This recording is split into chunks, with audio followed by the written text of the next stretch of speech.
लोकसभा चुनाव 2024 के तीसरे चरण में यूपी की तमाम सीटों समेत देश के तमाम राज्यों में वोटिंग होनी है। लेकिन इस तीसरे चरण में कई जगह वोटिंग ऐसी स्थान हैं जहां पर बीजेपी और समाजवादी पार्टी के बीच मुकाबला कड़ा है। उन्हीं में से एक सीट है बदायूं की। यूपी की बदायूं लोकसभा सीट पर 7 मई को मतदान होना है। यूपी में एनडीए और इंडिया गठबंधन के बीच मुकाबला कड़ा माना जा रहा है, लेकिन बदायूं सीट में बहुजन समाज पार्टी अकेले मैदान में उतरी है और उसने दोनों पार्टियों के अंदर खलबली मचा दी है। दरअसल समाजवादी पार्टी के लिए एक दुस्वप्न है, वहीं बीजेपी के लिए बीएसपी बड़ा काम कर सकती है।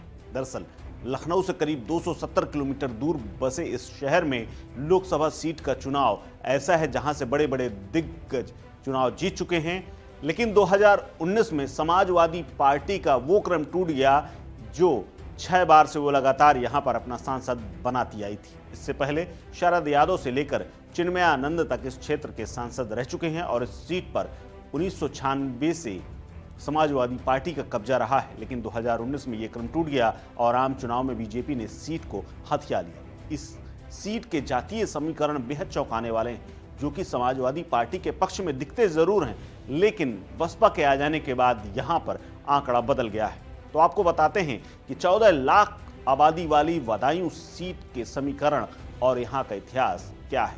बदायूं में अगर वोटरों की बात करें तो यहाँ सबसे ज्यादा यादव वोट बैंक है, करीब 4 लाख के आसपास। दूसरे नंबर पर हैं मुस्लिम वोटर। यहाँ के 50% वोटर इन्हीं दोनों समुदायों के। लेकिन 2019 में हार का कारण यूं बना कि यहाँ वोट बट गया। अखिलेश यादव ने पहले इस सीट पर धर्मेंद्र यादव को टिकट दिया था, लेकिन बाद में बदलाव करते हुए आदित्य यादव को अब टिकट मिल गया है और वो चुनाव लड़ रहे हैं। लेकिन इससे पहले आदित्य यादव के पिता और समाजवादी पार्टी के वरिष्ठ नेता शिवपाल यादव इस सीट पर प्रत्याशी बनाए गए थे, लेकिन उन्होंने बाद में आदित्य को यहां से उतार दिया और उसको समाजवादी पार्टी के अध्यक्ष अखिलेश यादव ने स्वीकार कर लिया।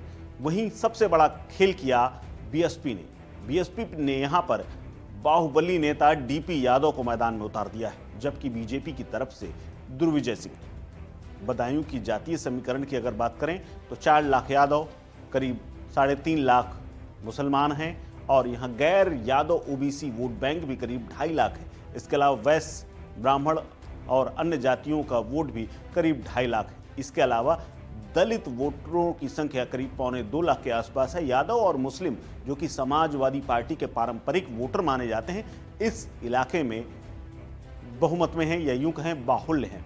इस इलाके में शिवपाल यादव की अच्छी पकड़ मानी जाती है। ऐसे में बीजेपी प्रत्याशी के लिए यहां से जीत हासिल करना आसान नहीं। लेकिन बसपा ने जिस तरह से डीपी यादव, जो पैसे और बाहुबल में मजबूत हैं और यादव वोट बैंक को वो मजबूती से काट सकते हैं, ऐसे प्रत्याशी के आने के बाद यहां पर समाजवादी पार्टी के लिए जो समीकरण है वो थोड़ा सा चौंकाने वाले हैं।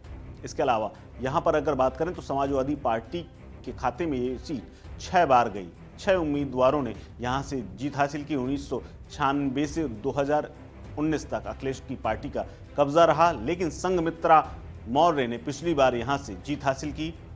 फिर समाजवादी पार्टी को जीत मिलेगी कैसे, इसको लेकर के भी अब सवाल खड़े हो रहे हैं। दरअसल यहां पर लगातार टिकट बंटवारे को लेकर के सवाल खड़े हुए, क्योंकि समाजवादी पार्टी ने धर्मेंद्र यादव, शिवपाल यादव और आदित्य यादव अब मैदान में उतरे हैं।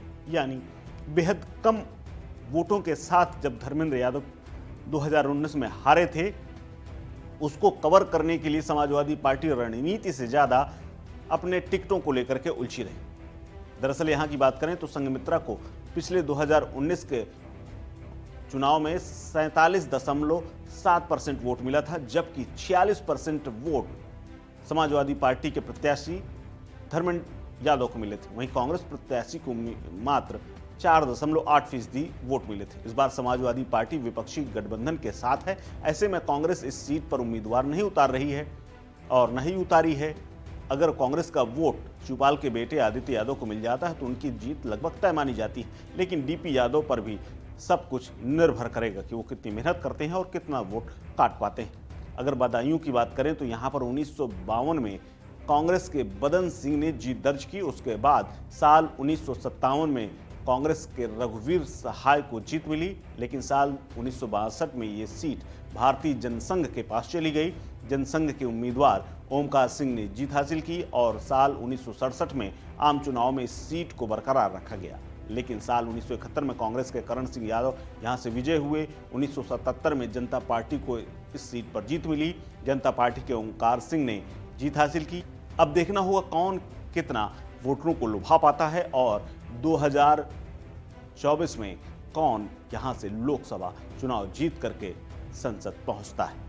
इस खबर में फिलहाल इतना ही। अपडेट्स के लिए बने रहिए वन इंडिया हिंदी के साथ। नमस्कार।